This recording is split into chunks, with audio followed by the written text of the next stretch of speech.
And flowers, I think, are the single best gift that you could possibly give. They're like the most immaterial material gift that you could give somebody to tell somebody that you love them. I don't know any more powerful gift.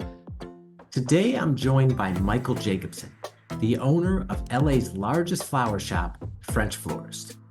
From grinding through a soul-sucking corporate job to rescuing a struggling family business and taking it from near closure to over $9 million in annual revenue, Michael's story is truly one of a kind. He's transformed not just his company, but the entire floral industry, pioneering new tech, shaking up marketing, and rewriting the rules on what customer experience really means. In this episode, you'll discover how to turn failure and setbacks into fuel for your biggest breakthroughs, the power of embracing risk, and why relying on the fire in your belly outperforms overthinking every time, and real-world lessons in supply chain optimization and scaling from a founder who's pushing the limits of what's possible, even in one of America's oldest, most traditional industries. Whether you're an entrepreneur, business builder, or just someone looking for that spark to level up, get ready. Today's episode is packed with actionable advice and inspiration to keep you moving forward, even when things get tough. As always, if you found value from this content, please like and subscribe. All right, Michael Jacobson, welcome to Beyond Fulfillment. Thank you, Dave. Such a tremendous, wonderful shit, Dave. Sorry. Normally, we don't need any cuts throughout the whole thing. Normally, it's like 99.9% good. Let's redo that intro. Okay, yeah. We'll just redo it. My girl will cut it at the end. All right. Yeah, right on. Yeah. All right, after you. Hey, all right, Michael Jacobson, welcome to Beyond Fulfillment. Awesome, Dave. Thank you for having me. Appreciate it. Yes, sir. I've been looking forward to this conversation. So, Michael, you are the owner of LA's largest flower shop, Right. French Florist. However, you've got a very interesting story there because once upon a time, not too long ago, that shop was struggling and on the brink of closure. Mm-hmm. So can you just walk us through how this journey started and how you got to where you are today? Yeah, definitely. If you asked me, 7 or 8 years ago if I'd be doing this, I wouldn't be able to tell you one way or the other, right? Life is unexpected in that way. I'm sure we all have experienced that. But the origin story, I wish it was a little bit more romantic. My work in the floral industry is incredibly romantic, but the origin story is not. I feel like it's the similar story to a lot of other folks out there. I graduated college. I was working this wonderfully satiating corporate job under fluorescent lighting. I had to wear a suit every day. I had to shave every day, right? It was a wonderful experience. Sorry, my humor is a little dry. Like it was not. It was soul sucking, right? I feel like when I grew up and I was in college, it was a ton of fun. I had a lot of fire in my belly. Loved like the entrepreneurial spirit, but yeah, when I graduated college, you hear about the statistics of how many businesses fail. The stats are real. I didn't want to become a part of that statistic, and so yeah, I took this like boring corporate job out of college, and I lasted only about a year. I wanted to follow through with my commitment there, so I stayed a year. And but really, I was looking at other opportunities. Had my ear to the ground, right? And all one day, I was working my corporate job, and my uncle called me, and he said, "Mike, I've been running this florist for 38 years. I'm tired. I'm not making any money. I'm working 6 days a week, 60 hours, and it's time. I want to sell the business. My background's in finance." So I said, sure, like I'm happy to help keep my hands busy with something like more interesting than my corporate job. It was a great company. It was a great job, but right, it wasn't like fulfilling my soul. And so I got involved and looked under the hood. I looked at his business, and when you go in to sell a business, I think one of the normal things to do is go and look at comparables. So I went to other flower shops. What are they doing well? What are they not doing well? All in an effort to help my uncle sell his shop. That was the intention. And what I found that my uncle was struggling with some issues, but it wasn't isolated to him at all. All florists were struggling with very, very similar, if not the same exact issues. So I was like, whoa, there is a massive systemic issue in this entire industry, at least in the United States. And some of those problems are just supply chain issues, lack of technology, antiquated operating systems. There's big intermediaries, like some of the dominant market players out right now. They take your order, they syndicate it to a local florist, but they take huge commissions, right? That's not a model that needs to exist anymore. And I got really excited by that. There was a lot of I hate to say I got excited by like pain, but there was a lot of pain in the industry, and there still is today. And but with that becomes the opportunity to solve some of that pain. So I quit my corporate job. My uncle looked at me a little bit funny when I asked him, but I asked if I could purchase the business from him. And so we worked out a deal. It took me a couple of years to buy the business, but here we are 6 years later. Okay. Wow. So you always have this entrepreneurial fire. You go the college route, and then right, like you hear the stats, and you're compelled to take the safe, secure job. Like you said, it was soul sucking. It was not for you. And then the serendipity where your uncle needs help selling his florist, he's in trouble. You say, sure, happy to help family. And interestingly enough, you look at comparables for this flower shop, and an outsider coming in with a fresh perspective, younger kid, fresh out of college, finance background, and then you see all these systemic issues throughout the floral industry, and the entrepreneurial bells in your head, I'm sure, start going off like, wow, there's an opportunity here to solve a problem. And that's and you were compelled to buy the business. You worked out a deal with your uncle, and then like you said, you took over. All right. So that's Yeah. incredible. So what happens next? Yeah. And one point on that too, I feel like it's like really the stars kind of aligned in the sense that it's a sexy idea to do a startup from scratch and build something out of nothing. I'll daydream about that sometimes too. But I took over an existing business and it's so underrated. I think I didn't really know that that was a path at the time. Now you have the whole like search funder and entrepreneurship through acquisition stuff, and it's like become a more of a big deal, or more popularized. But yeah, the stars really aligned where I was like, there's actually less risk in this because it's beyond the proof of concept stage, and it had some bones to it that I could optimize and then build on top of, right? So okay, so a question was what next? Yeah. What happens next? Yeah. So it was again, I wish I could I wouldn't be being honest if I tried to make up some like really romantic story about it. It was a grind. For the first 6 months. It kind of sucked. I wish that like I could say we transformed the business and I came into it thinking like everything that I know today about how to create like an emotions-led brand and hiring great people and like all of that stuff I didn't know anything about. So, but where it started was I listened a lot. I didn't know anything about the industry, and so that was a great place to start. We had some folks working for us, about 6 full-time employees, and so I spent a lot of time with them. And one of the customer service reps came up to me, and I asked them. I said, "What do you like? What do you not like? What's working? What's not?"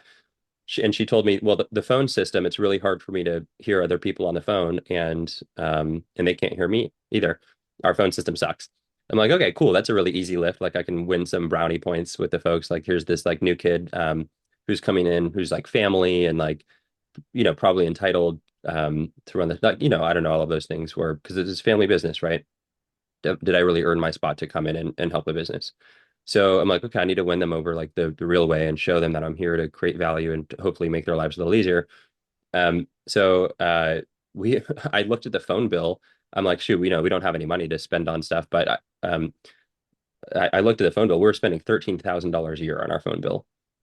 And the one thing that I've learned is like florists are really great people, like really great people, all of them, but not all of them have extraordinary business knowledge, and they're such good people that in this case, my uncle who owned the shop was like best friends with the phone salesman guy, or he thought he was, and the phone salesman guy sold him a garbage phone system, and it was really expensive. So I was like, okay, like so we put in a phone system that cost $100 a month. We dropped the phone bill, by it was over $10,000 of savings per year just with one little decision like that. So that's where it started. I mean, it was like dozens and dozens of decisions just like that over the first 3, 4, 5 months that got the business back into at least break even. We started to make a little bit of money. Just little optimizations like that. It was nothing like revelationary, but After I got to know the business really well and fixed some of those things, like I never lost track of those systemic issues, and the goal was to get the business stable so that we could go and work on the systemic issues. So about 5 months in, the business was pretty optimized, and it was time to start building the real deal. I'll pause there for any remarks. Okay. Yeah.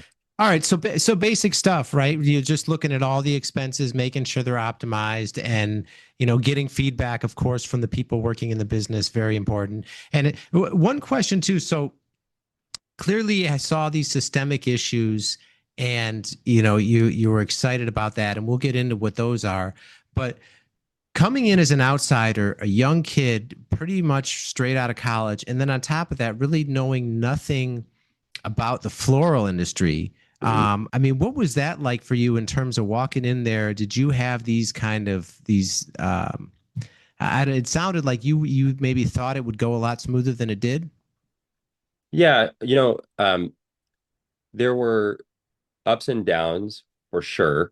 We had little wins every single day, but we had massive setbacks, right? A lot of friction that came alongside that. And I mean, what like got me through that was the fire in the belly, right? Is I was excited to work on it, even through the challenges. Um, like mindset, framing was the challenges that we run into. If we're not running into challenges, we're not doing it right.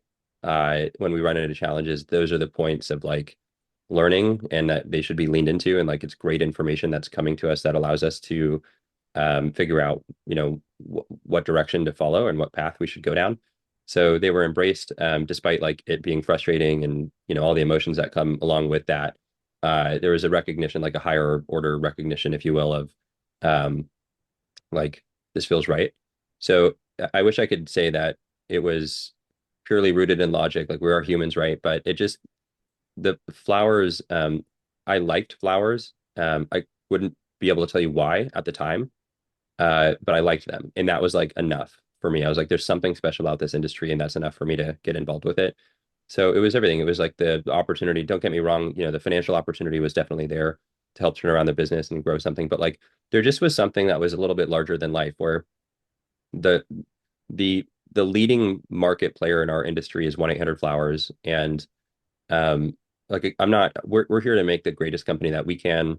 We spend very little time looking at the competition, but pragmatically speaking, the consumer market right now, if 1-800-Flowers is the leading player in the market, uh, all I'll say is they're not providing a great experience. When you order flowers from them, it's so far away from what it could or should be.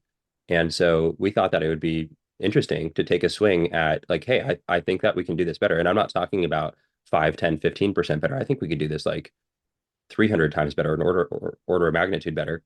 So there was like this larger thing there too that got me really excited and through the challenges. So yes, even to this day, like even in the past few hours, we've had like ups and downs. It's the journey of entrepreneurship, but to have that like higher order vision and to be in control of your destiny, to an extent, and like just to take a swing at something big that I think will actually contribute real value to the world.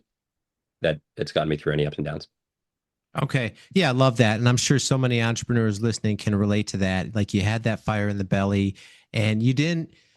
I guess the one thing too that we see so often is people maybe overthinking things and analysis paralysis. And even though you have a finance background, so I'm sure you've got that part to your personality, you didn't overcomplicate it, you didn't overthink it. You had that fire, you followed your Right. intuition, you followed your gut, and you took action, and that's powerful. And the results speak to that.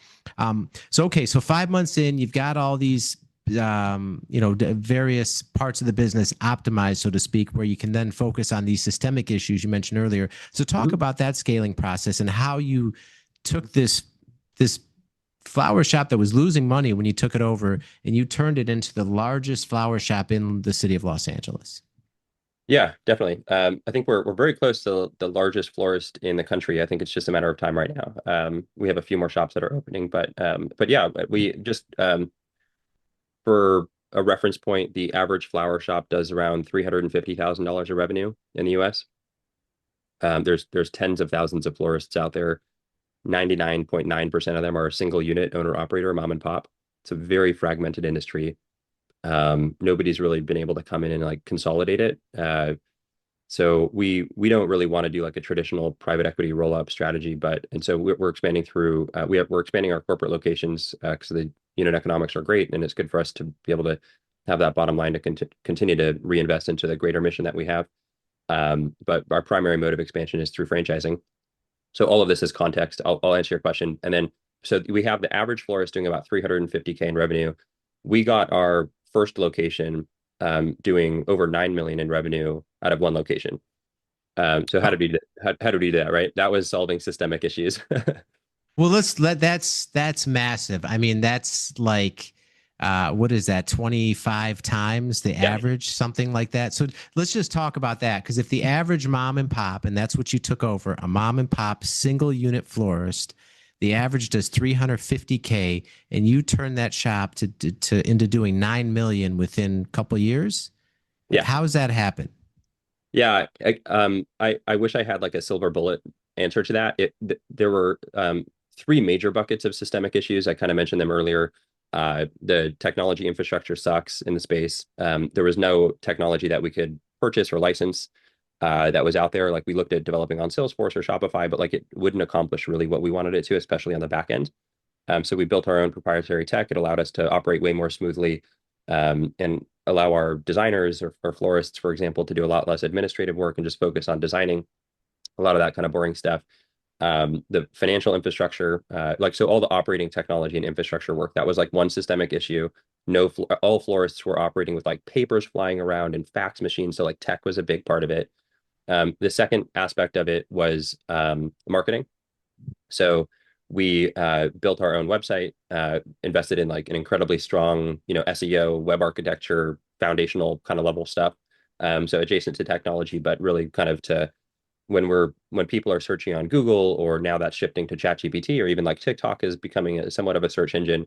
How do we make sure that we're showing up? Um, in those results, investing into different types of paid media, so like Google, Facebook, Yelp, all the traditional channels as well, but investing in a conversion rate optimization, investing into like client experience to make sure that we're not just acquiring customers because that's an expensive activity, but we're also good product so that we can retain those customers, right? So all the like marketing infrastructure stuff, that was the second bucket. And then the third bucket is actually supply chain, where the supply chain right now is wild. You farm flowers and in all these different countries like Ecuador and Colombia and Holland and Canada, Thailand, all over, and some local farms in the States too. But it takes a long time to grow these flowers. And just again, as a reference point, for some shock value, like an orchid can take 7 years to grow an orchid, 7 years before it gets.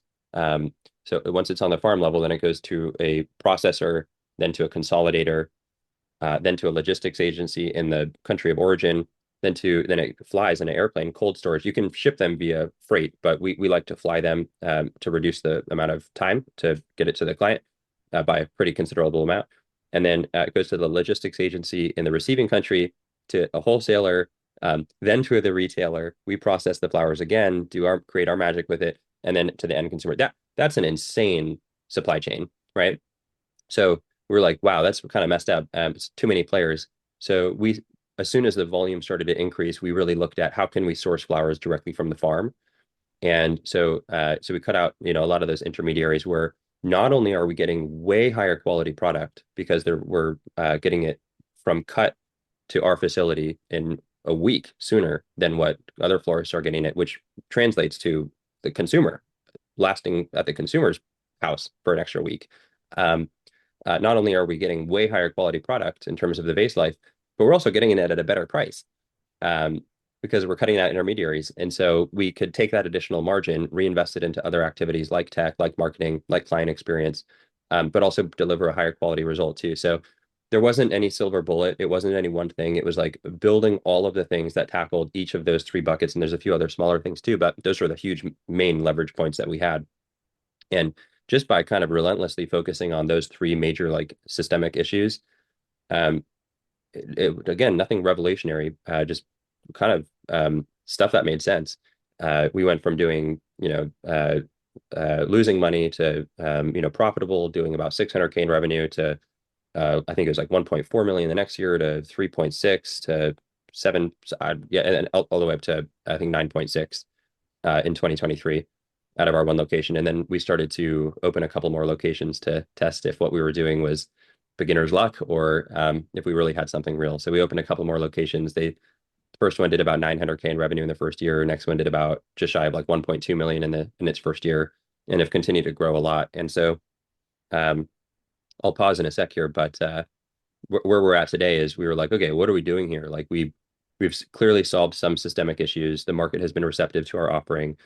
We think we're delivering a much better product than anybody else in the floral space, and that feels like a nice thing to contribute to the world. Um, and what are we doing? Or do we want to continue to open corporate locations? We did develop some great tech. We could license it to other florists, become a tech company. Um, and we stumbled across this thing called franchising, which franchising is a very dirty word in my mind, still to this day. I think a lot of franchises suck. As a matter of fact, most franchises suck. There are a couple good franchise systems out there. I think Chick-fil-A is an interesting franchise. I think Orange Theory Fitness is an interesting franchise. There are some folks that are doing it in a slightly different way. So similar to how we look at the floral industry and we got kind of kicked up a little bit of dust and do it differently, we're looking at franchising as well and trying to do it with best practices and trying to build a company that can be around 100 years from now that's contributing real value, puts the franchise owner first. So that's our kind of our focus has shifted there currently and for the foreseeable future.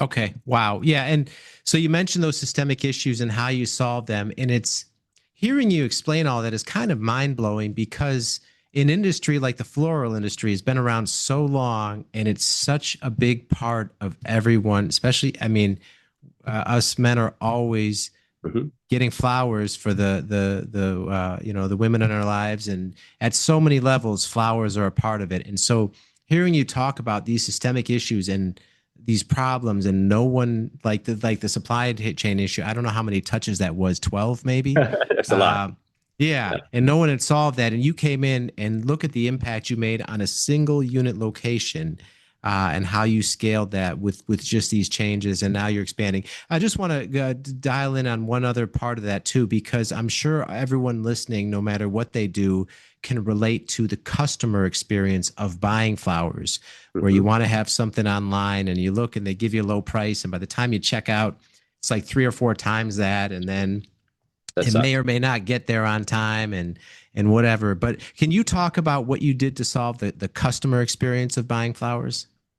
Yeah, I mean, I'm happy that you said that because I feel like I've really like said the systemic issues that we solved like created the success that we have today. Kind of, but all of the solving those systemic issues, there's a root reason like why we wanted to solve those issues. Ultimately, our absolute nothing higher uh uh thing that exists is to create a better client experience, right? It's actually our mission, our North Star mission is to create a more loving world, but it's centered around our consumer, um, the folks that interact with our brands and get to experience the product. So, like, we want to create a better supply chain so that the clients that we work with have a better experience. We want to have better operating technology because it allows our florists to be happier, to dedicate the time into focusing on client experience as opposed to administrative tasks. And when we have a happy florist, that's going to translate into a happy experience for the client, right? We want to have better marketing. And so folks don't get stuck ordering from 1-800 Flowers and they order from us and have a better experience.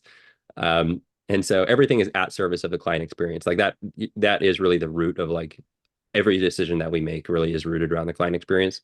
Um, I think there's when I look at the client experience, how do I look at it?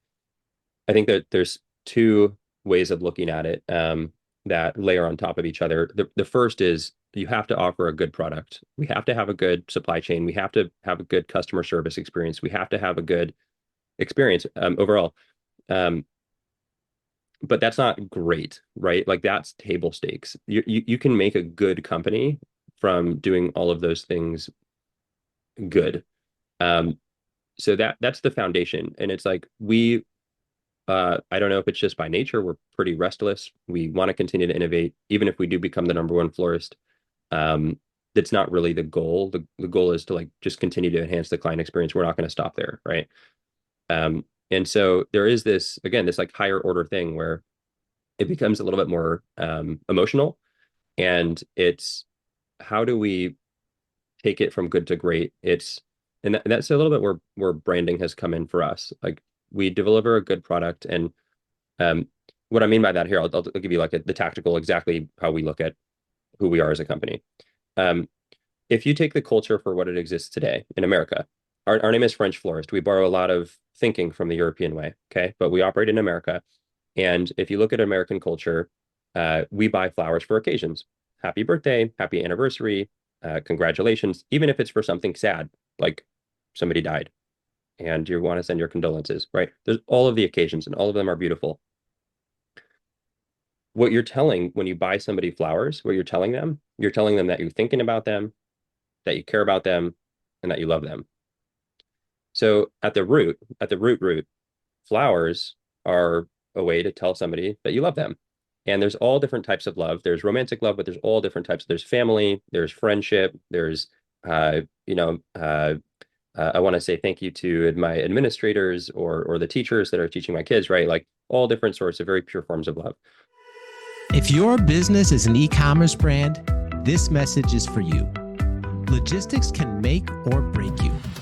If you're tired of being just a number to those big box 3PLs, you need to check out our team at Easy DC 3PL. We're a different kind of partner, built specifically for growing brands that ship between 1,000 and 10,000 orders per month. We offer warehousing, fulfillment, and transportation with a focus on personalized service and flexibility. Our central Kentucky location gives you nationwide reach, turning logistics into a competitive advantage. So if you're ready to partner with a 3PL that actually gets your brand, visit easydc3pl.com. And flowers, I think, are the single best gift that you could possibly give. They're like the most immaterial material gift that you could give somebody to tell somebody that you love them. I don't know any more powerful gift. And because the root emotion of flowers is love. And love, again, like that is the most powerful human emotion that exists on earth. That's insane. That's the industry that we get to work in. Like we feel very lucky to work in our space.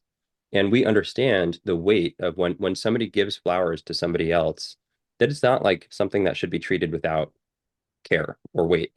And it's frustrating to us that 1-800-Flowers and some of these other brands out there are treating these like transactions. They're not. They're like moments of love. And like I told you, our North Star mission is to create a more loving world. And so when we get to infuse that level of thinking and like kind of leading our organization with that emotion, and we have a good product and a good foundation and a good experience and good customer service, and we pick up the phone quickly and like all the normal things that make a good company good, but we get to layer in this like emotional aspect of like we get to share our philosophy with the world, and that allows us to not have to like sell our services, where it's like, buy from us. We have the best quality. We have the best service. Like, who cares? It's super boring. People who say that don't mean it. And that's not even our place to say it. We earn that reputation through the market. We don't get to dictate it. Um, so where does that leave us? What we can say is like, this is our philosophy on flowers, and reminding people how special they are. And if they feel attracted to that, uh, maybe they'll trust us a little more with their order as opposed to anybody else out there. Wow. Love that. All right. Well, clearly that philosophy has worked out incredibly well for you. As you said, you continue to rapidly scale with the corporate locations. You're getting ready to expand much further through franchising. And already, as you are, you're very close to becoming the largest floral company in the United States, all from a young entrepreneur with a fire in his belly that took a chance taking over a struggling single unit location from a family member. So what an incredible story, and congrats on what you've done and what you continue to do, Michael. We're all, I'm sure, just much respect, and we're all rooting for you. So if people want to connect with you, find out more about what you're doing, maybe look at how they can get a franchise or connect with you for any other reason, what's the best way people can find you online? Sure, totally. I am always accessible. A lot of folks have given to me, I'm like riding on the backs of giants, right? If you see me trying to like give advice, it's probably not my own. It's probably other folks that have taught me good things, but I'm always happy to pass that advice through. So my email is michael@frenchflorist.com. If you wanted to learn more about the franchise, without reaching out to me, you can go to FrenchFloristFranchise.com. There's info on there. And then if nothing else, here's my real agenda for the podcast. You ready? You don't have to wait until Mother's Day to buy your mother flowers.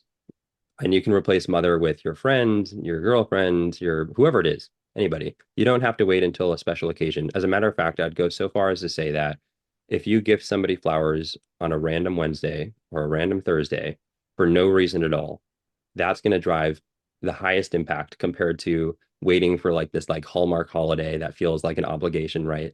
Like buy flowers for no reason at all. Feel how profound it is. You'll never think of flowers in the same way again. Okay, that's great advice. All right. Well, Michael, thank you so much for being here. Greatly appreciate it. And but thank you so much for sharing all this valuable wisdom with our audience. Awesome. Thanks, Dave.